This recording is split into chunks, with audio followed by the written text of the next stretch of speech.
I was just thinking about the same thing, like EB1 is so difficult to get. EB2 NIW seems even more harder to get. So my question was, for someone who's gotten an EB2 NIW, who will be naturally eligible to get an EB1A. My understanding is that you still have to build your profile and go to do that. It's not that everyone who gets EB2 NIW might be eligible for an EB1. Yeah, because there is a separate criteria for EB1 thing. You still have to meet these criteria. So you still need to, the first step is that we're eligible for an EB2 category. One was that either you had an advanced degree, which was any degree above bachelor's, or then you had an equivalent of an advanced degree, which is a bachelor's degree plus 5 years of progressive experience in your field of expertise, and you have a good exceptional ability. Either one will qualify for an EB2. And once you're qualified for that, the next second step is the national interest waiver eligibility, which is basically goes to a method of homicide, and it has 3 prongs. The first prong is that the proposed endeavor that you are going to be working in is of substantial merit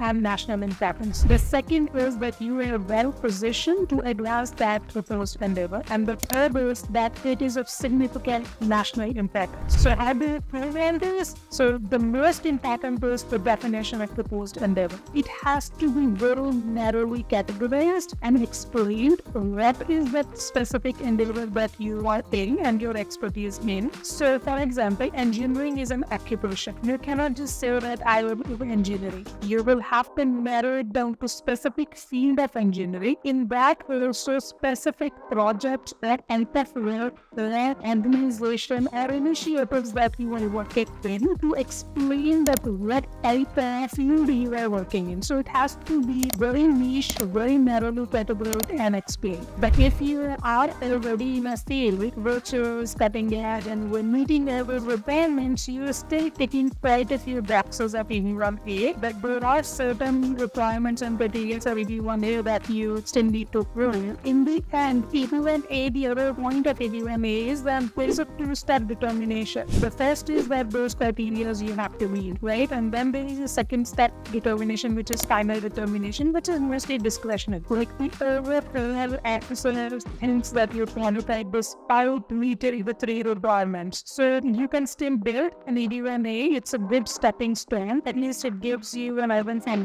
layers as a backup, and then you keep on working towards your EB1 filing, and once you're ready, you can go for it. And the best part is you return the priority prior. So that's amazing. Yeah, we have the time and flexibility. You're going to keep the priority to it, and that's amazing. Thank you so much. I hope you will also learn. And if you are in a field where this could be something that's relevant for you, like Sonal mentioned, look up those critical fields in the US, and maybe it could be a chance for you to explore it with your profile. But if you have more questions and if you'd like us to create more specific topics with an immigration lawyer, you leave that in the comment box. Things are not going your way, remember, it's okay.